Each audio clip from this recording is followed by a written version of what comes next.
Hi guys, welcome to my YouTube channel. So today's video is going to be completely different from what I usually do. So there has been a great amount of conversation all over the internet after the unfortunate demise of an Indian actor, Sushant Singh Rajput. And even now, there are millions of people on this earth who still believe that mental health is not equal to physical health and they just label that person as pagal. Alright? So, this is my attempt to try to explain to you the science behind mental health. Although I myself do not know much, this is from whatever I've read all through these years and my research yesterday. So, this is for people to consider how dangerously similar mental health is to physical health. Before thinking about the problems that occur in the brain, we should always know how the brain normally functions and what are the networks of neurons that make up the brain. So, this is the human nervous system. It is made up of the brain and neurons which flow throughout our body. So, this basically acts as a team. And even if one member of this team falls weak, the entire system might get disrupted. So, other than just neurons and the brain, there are several other small things which have a great role in our nervous system known as neurotransmitters. And these are the things we'll be looking at when we talk about mental illnesses and how they present. Okay, so this is the neuron. Between two neurons, there is a small space which is known as synapse. So when a signal has to be passed from one neuron to another neuron, a set of chemicals known as neurotransmitters are transmitted from the end of one neuron, from the end of one synapse to this beginning of the other neuron. So this synapse plays an important part in passing on messages. Usually this is passed on by electrical signals, but when it requires chemicals to be passed on, these neurotransmitters help. Now examples of neurotransmitters are serotonin, noradrenaline, adrenaline, GABA, etc. There are many neurotransmitters. And the neurotransmitter we're going to talk about today, which is responsible for the mental illness known as depression, is known as serotonin. Okay, so this is how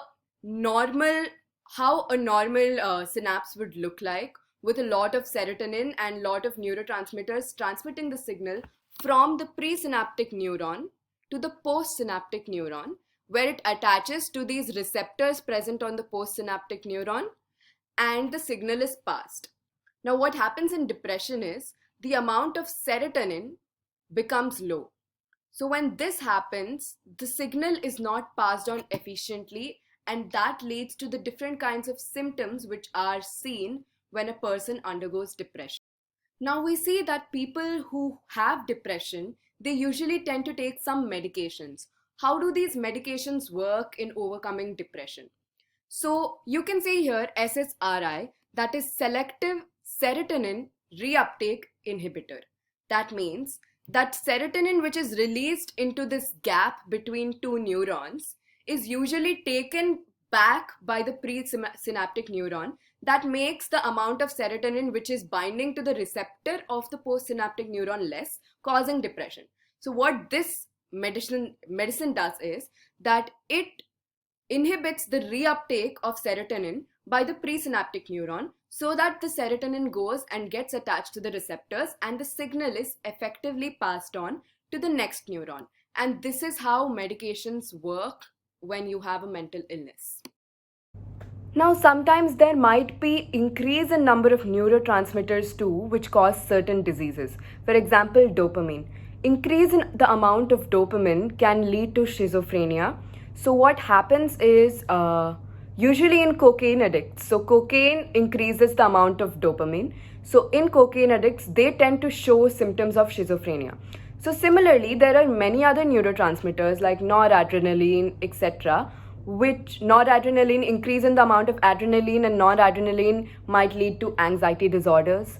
So yeah, everything which is related to mental health is related to how the body functions as itself, just as it is in a physical health disease. Now let's look at the risk factors for mental illnesses. Though scientists haven't been clear about what the exact reasons might be, they've given about three reasons, namely environmental, genetic, and social. Environmental, sometimes poor nutrition or an injury to the head, or because of tobacco smoking, people can face mental illnesses. And genetic, okay, there are certain diseases like ADHD or attention deficit hyperactivity disorder, bipolar disorder, schizophrenia, etc., which are seen to be linked to genes. So, when a lot of genes influence it, a person tends to exhibit these disorders. So, a person who has ADHD, it's more likely that their parents or siblings also have ADHD. So, that's genetic. Now, let's come to the most important one, and the one which we can help with, that is the social causes. For example, a death of a family member, parental crisis, or overcrowding, economic hardships, abuse, neglect, exposure to violence, etc., are the different social causes that might lead to a person developing mental illnesses.